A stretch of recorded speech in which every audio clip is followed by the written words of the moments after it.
Հոլանդիայի Լեուսդենի հուշահամալիրի ռուսական եղբայրական գերեզմանատունը միշտ էլ մարդաշատ է։ Այստեղ հանգչում են խորհրդային զինվորներ, որոնց մի մասը համակենտրոնացման ճամբարներից էր։ Այսուհետև թաղված կարմիր բանակայինների աճյունները պատերազմից հետո հավաքել եւ վերահուղարկավորել են Լեուսդենի հուշահամալիրում։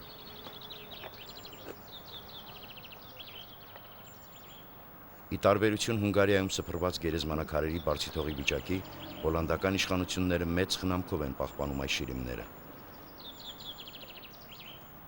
Մեկ առ մեկ կարդում ենք հուշաքարերի վրայի գրությունները։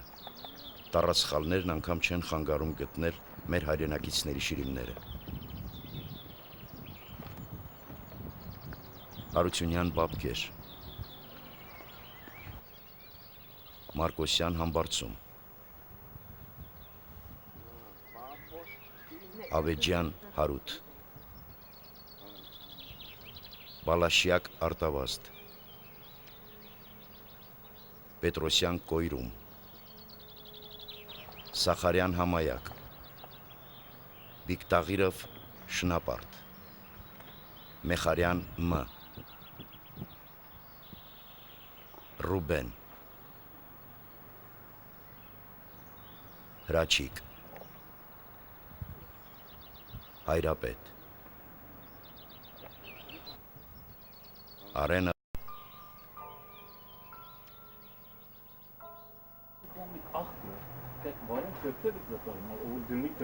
Նիկոլայ Ռամաշուկը տարիների վեր ուսումնասիրում եւ խնամքով գրառում է Նիդերլանդներում զոհված հայ զինվորների անավարտ կենսագրությունները։ Հայ զինվորների պատմությունը բոլոր գրված է, որ իրենք այս մարդուն, այս Չարլզին պատմերան, շատ կարևոր քիրք է, որ վերջին 50 էջերը միան հայ զինվորների մասին է, որ իրենց ծնողները Թուրքիայում չարչի ժամանակ այն չարչարանքներ են տեսել, Էդի ես ցեզի անցում պատմերան, ադի բոլոր ոս նկարագրված է, բայց կարևորը ինչ է դի ինձ նախընտրում եմ իսկապես ուշադիր է, որտեղ հոստեղ շատ մարդիկ կան են, այս հայ զինվորների պատմությունը ուզում են գեղձել, որովհետև ցեզի օրինակ մասում այս գիրքի մեջ հիշված է, որ միտեղ 250 զինվորները սպանված են, ու նրանց թիակները մինչև այսօր չեն գտնված, նրա համար այսօրվա պատմապանները, որոնց հետ ես վեճի մեջ եմ, ուզում են էդի ասել, որ սուտ է այդ բանը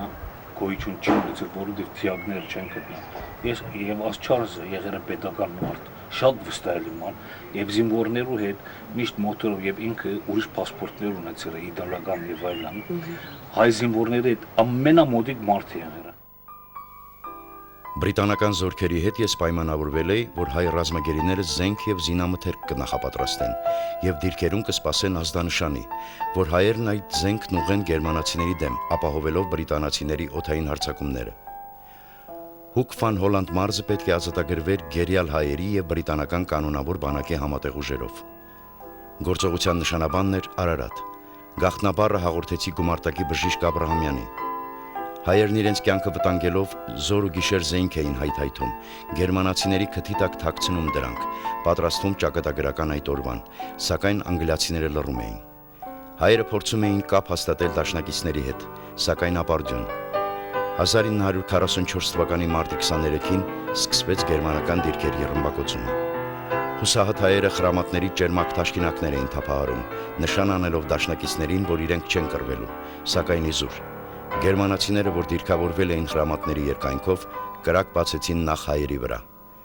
Կանադացիներն ու բրիտանացիներն էլ իրենց հերթին էին ռմբակոծում խրամատները։ Գերմանացիները ողջ մնացած հայ ռազմագերիներին զինաթափեցին, մի քանիսին գնդակահարեցին։ Նրանցից քչերը ողջ մնացին մինչև հաղթանակի օրը։ Բրիտանացի գաղտնի գործակալ Ջոզեֆ Չարլզի անցյալի հետքերով հուշագրության էջերից։ Այս ողբերգական դրվագը գուցեև անթեղվեր անհետանար պատերազմի պատմության մոռացված էջերում, եթե չլիներ հայ ռազմագերի Աբրահամ Աբրահամյանի ոչ մարտական, այլ պարզ մարդկային սխրանքը։ Բրիտանական գաղտնի ծառայությունների գործակալ Ջոզեֆ Չարլզի հիշատակած Աբրահամն այսօր էլ կա, ապրում է Երևանում։ Նա մոտ 3 տարի ռազմագերի է եղել Նիդերլանդներում։ Ջոզեֆ Չարլզը դեպքերը նկարագրել է ճշմարիտ, մի ճշտումով միայն։ Աբրահամը պարզվում է մասնագիտությամբ չի եղել բժիշկ, այլ պարզապես աշխատել է ճամբարի հոսպիտալում եւ այդպիսով կարողացել օգնել շատ գերիների, հատկապես հայերի։ Նրանց հյուծված վիճակը ներկայացնելով որպես հիվանդություն, սնունդ եւ բժշկական օգնություն է ապահովել նրանց համար։ Ես չէի կարող թողնել։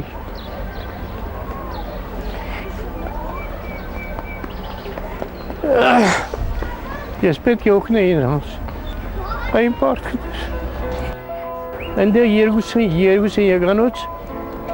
հիվանդանոցի պես տեղ ունեի, որտես մի արդեն նիհար է, բան է, ասում եմ, որ սամ պետք է հարկացնել բուժել։ Եվ այդպիսով ես կատարում եմ իմ պարտքը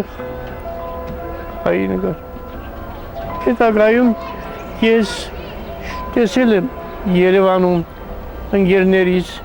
որոնք էլի հանդիպում ենք իրար հետ,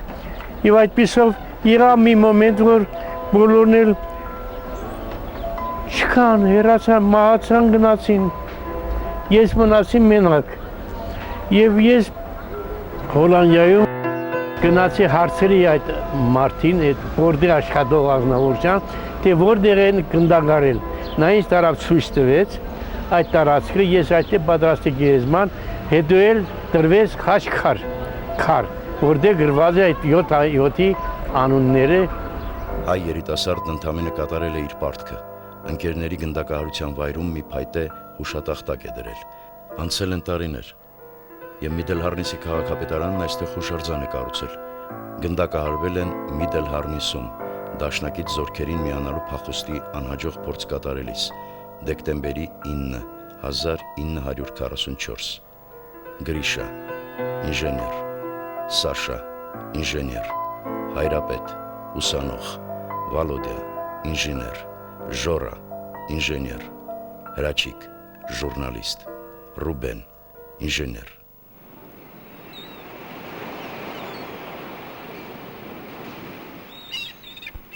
Միդելհարնիսի գերմանական ճամբարում հայտնված այս հայերը 1944-ի դեկտեմբերին որոշում են փախչել Նորդ Բրաբանտ եւ միանալ դաշնակից ուժերին, բայց գերմանական ջրային ոստիկանությունը կտրում է նրանց ճանապարհը, կրկին գերեվարում, ստիպում փորել սեփական գերեզմանը եւ գնդակահարում բոլորը։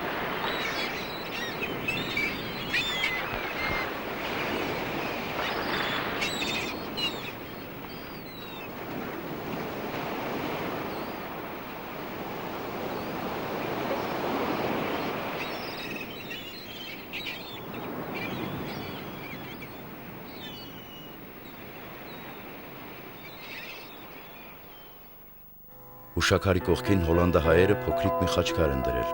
այս վայրը դարձնելով յուրօրինակ ուխտատեղի։ Հիշատակման օրերին իրենց բարեկամ հոլանդացիների հետ հավաքվում են այստեղ։ Այցելության են գալիս նաև հայ ռազմագերիների զավակները,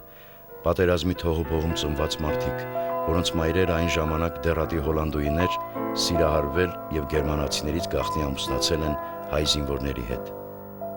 Ես հիվանդանոցում որ աշխատում էի այդտեղ, նա էլ այդտեղ տանը մոդիկի նա էլ էր աշխատում։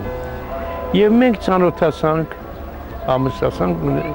ունեցել ենք տղա, ես որ տղան եղել էր, ես եմ միշտ կղզումն էի, վերջում եկա, ես տեսա տղայիս եւ գնոջս։ Գիրագի օր էր, բուրգերմայստերը, քաղաքապետը եւ տեղի ոստիկանը եւ ռուսական մի հատ աֆիցեր, կապիտան, մի հատ էլ աղջիկ թարգմանիչ եկավ մեր տունը, թե դու պետք է գնաս հայրենիք։ Ասի ես քին երեխաներ ունեմ, ոնց կարելի է։ Ոչինչ ասում է, հիմա ճանապարհները վատ են։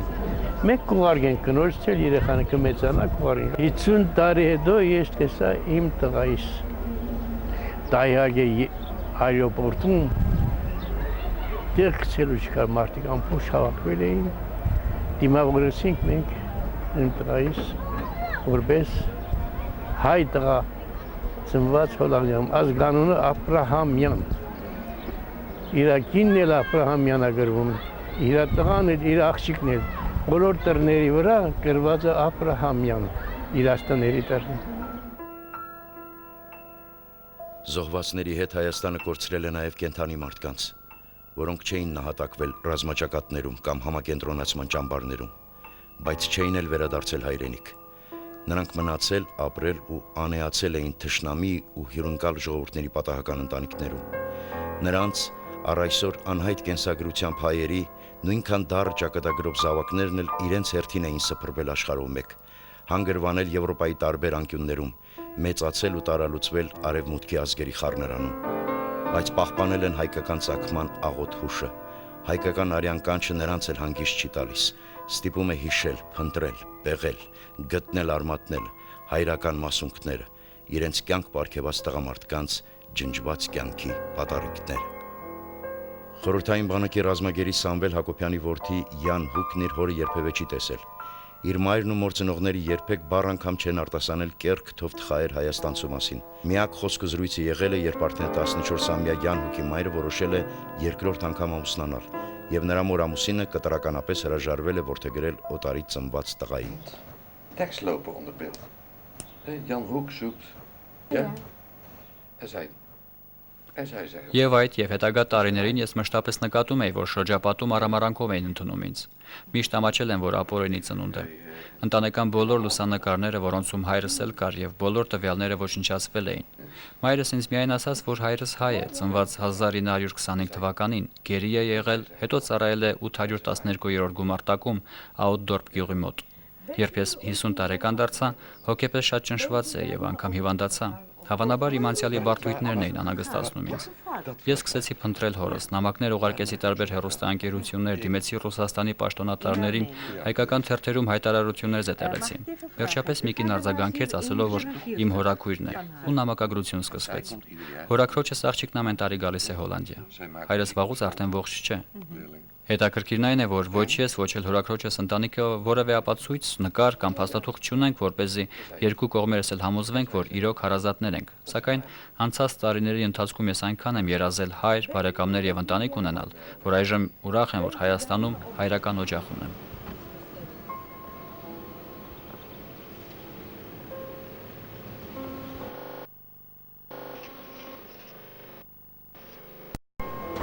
Հովհաննես Կոստեր-Մինասյանը ծնվել է Նիդերլանդներում 44-ին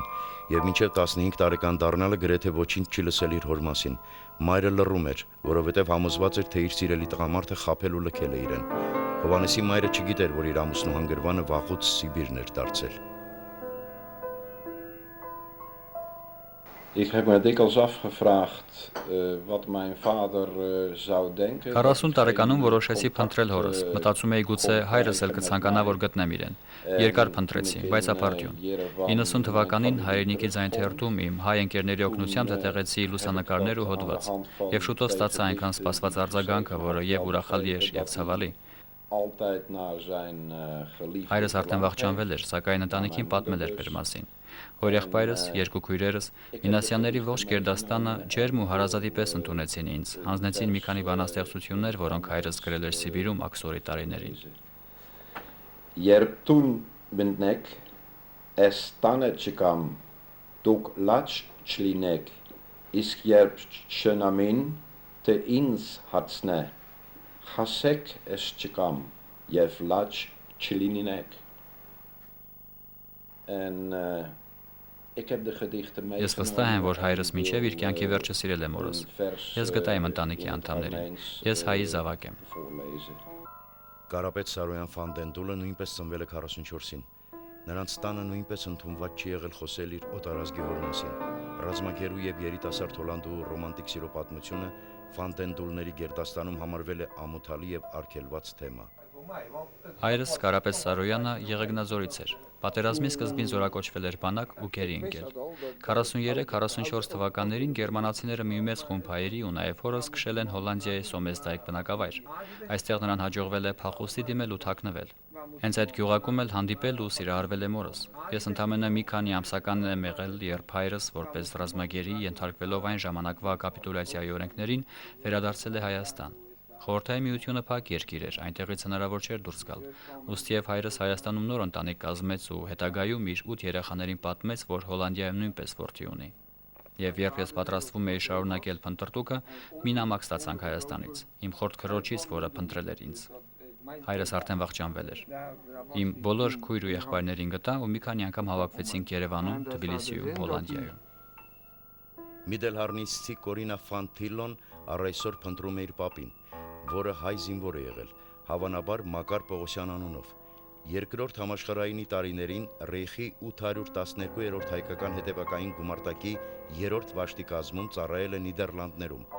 Այդ գումարտակը 743-րդ հետևակային գնդի կազմի մեջ էր եւ պատկանում էր 719-րդ դիվիզիային։ Ենթադրյալ Մակար Պողոսյանի վաշտը 44 թվականին հանգրվանել է Լեպերստրատի Մենաստանում, Բերխեն-օբ-Զոմ եւ Ստեմբերխեն քաղաքների միջև։ Mijn oma die heette Door of Door. Տատիկիս Դորա կամ Դոր էին կոչում։ Ուներ 4 երեխա իր հոլանդացի ամուսնուց։ Երբ ամուսինը բանակում էր ծառայում, տատիկս ծանոթանում է հայ զինվորի հետ, սիրահարվում են եւ ծնվում է հայրս։ Մինչև հորս ծնվելը 1944 թվականի սեպտեմբերին պապիս վաշտը տեղափոխվում է անհայտ ուղղությամբ եւ այլևս ոչ մի տեղեկություն չենք ստանում նրանից։ Եղել են նկարներ, սակայն հետագա տարիներին դրանք անցանկալի են համարվել եւ ոչնչացվել են։ Ունեմ ընդամենը 2 խմբակային նկար, սակայն չգիտեմ պապիկս նրանցից որ մեկն է։ Այս նկարում պատկերված են հայ զինվորները, որոնց Լեհաստանից բերել էին Նիդերլանդներ։ Այս մյուսում էլ հայ ռազմագերիներ են աշխատելիս։ Իսկ ահա եւ տատիկս Դորա Ֆանտիլոն, գրքին հայրս է, հայ զինվորի որդի։ 1945 թվականի ապրիլի սկզբներին Հոլանդիայի հյուսիսում գտնվող Տեքսել կղզում տեղի ունեցած մարտերի ժամանակ անառիկ դիրքավորվել էր 800 զինվորներից կազմված գումարտակը, հիմնականում Վրաստանից զորակոչված բազմաթիվ հայեր։ Նրանք գրավել ու պաշտպանում էին կղզին։ Երբ սկսվեցին անհավասար մարտերը, գերմանացիներն այդ գումարտակի դեմ հանեցին 3000 սվին եւ ծանր հրետանի ու քայլ առ քայլ առաջացան։ Փոքրաթիվ այդ գումարտակը 20 օր շարունակ դիմադրեց անհավասար մարտերում։ Գերմանացիները մոտ 2000 զոհ տվեցին, սակայն ի վերջո գրավեցին կղզին։ Ողջ մնացած խորհրդային զինվորներին ենթարկեցին ամենադաժան եւ անմարդկային տանջանքների։ Մահապատիժը նրանցից յուրաքանչյուրի վերջաբանն էր։ Բրիտանացի գաղտնի գործակալ Ժոզեֆ Չարլզի անցյալի հետքերով հուշագրության էջերից։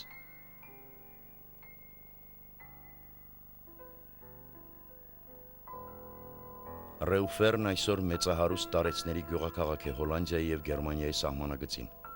Այստեղ կարծես ջնջվում են երկու երկրների սահմանները։ Ընդհանուր է նույնիսկ պատերազմական անցյալը,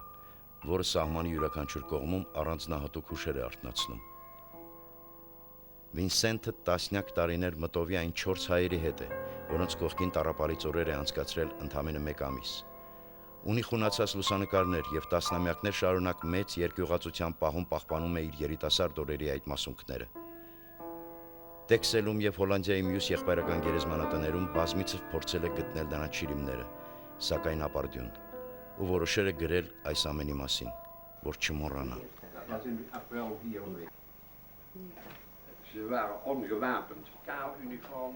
Ես 14 տարեկան էի, երբ 44 թվականի ապրիլին մեր գյուղ եկան գերմանական զինվորական հագուստներով մարդիկ։ Սկզբում կարծեցինք, թե գերմանացիներ են, սակայն հետո նկատեցինք, որ նրանք որևէ տարբերանշան չունեն, մի քանիսի համազգեստների վրա բացված թևերով արծվի տարբերանշան կար միայն։ Նրանց բոլորի զգեստները եւ շորերը հին էին, մաշված ու կարծես թե մեծ կամ փոքր էին։ Զինվորները տարբերվում էին նաեւ իրենց դիմագծերով։ Գերմաներեն մի քանի բառ գիտեին միայն։ Ձեռքով ոտքով մի կերպ հասկացրեցին, որ ռուսներ են։ Հետո մարդիկ ասում էին, թե նրանք վրացիներ են, սակայն ավելի ուշ պարզվեց, որ հայեր էին։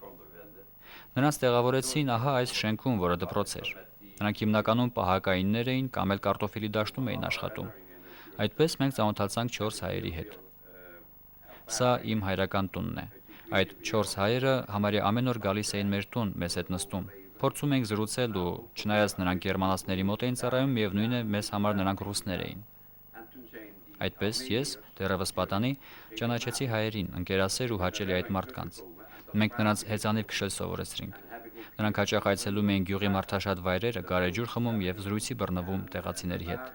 Մենք նրանց շատ սիրեցինք, միասին նկարվեցինք։ Այս նկարում այս պատանին ես եմ։ Մինչև այսօր էլ հիշում եմ նրանց անունները։ Abak, ze noemden wij ze. Digan, Zariko en Heik. Մոտ 4 շաբաթից նրանց տեղափոխեցին Բեմմել, մեր գյուղից մի քանի կիլոմետր հեռու, բայց այնքան էինք մտերմացել եւ այնքան էինք կարոտում մեր հայ նոր ծանոթներին, որ որոշեցինք գտնել նրանց։ Ես եւ եղբայրս ոտքով գնացինք Բեմմել եւ տեսակցեցինք նրանց հետ։ Իսկ հետո նրանց տարան, թե ուր, այդպես էլ չիմացանք։ Տարիների ընթացքում ես ոչինչ չմոռացա ու որոշեցի փնտրել նրանց։ Այդ 4 հայերը 809-րդ կամ 812-րդ հայկական հետևակային գումարտակից են եղել։ Գուցե այս լուսանկարները տեսնելուց հետո նրանցից որևէ մեկը գտնվի։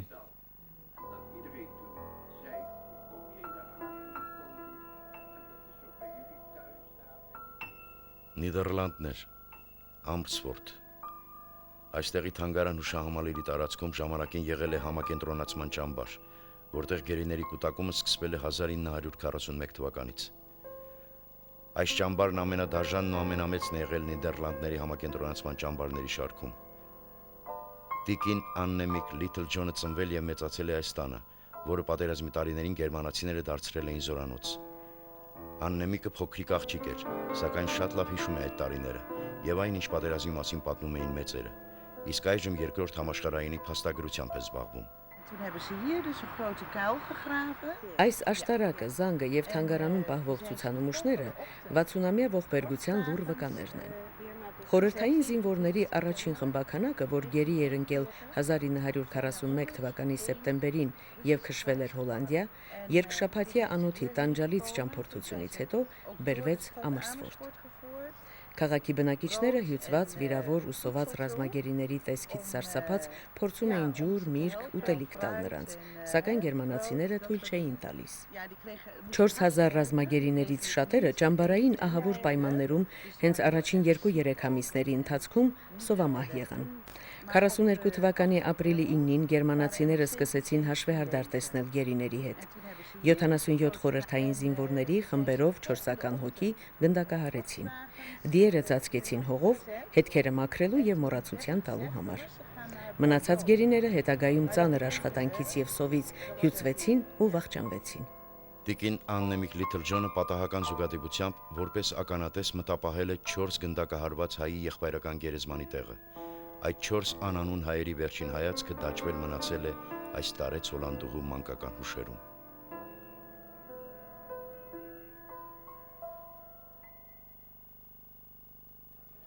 Ռեյխստագ։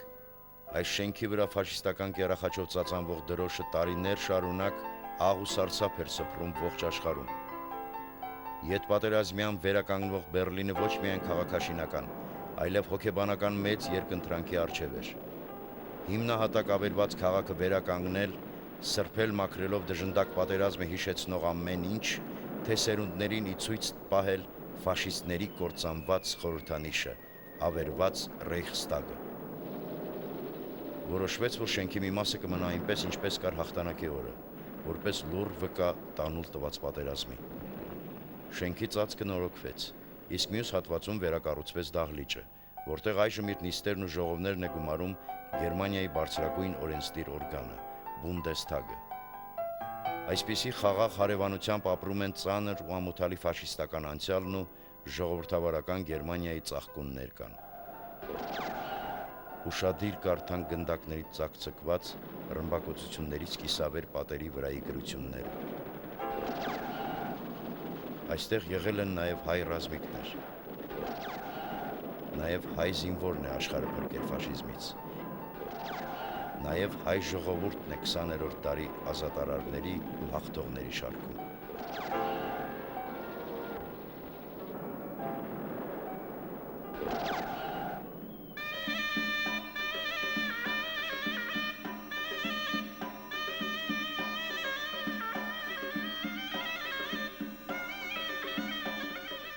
Հայերն այո,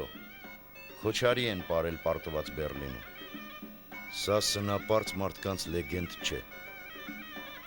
Եվ ոչ էլ փոքր ազգի միամիտ հորինվածք։ Սա փաստ է, իրողություն, պատմություն։ Աշխարհամարտում հաղթած հինավուրց ժողովրդի հաղթանակի պատմություն։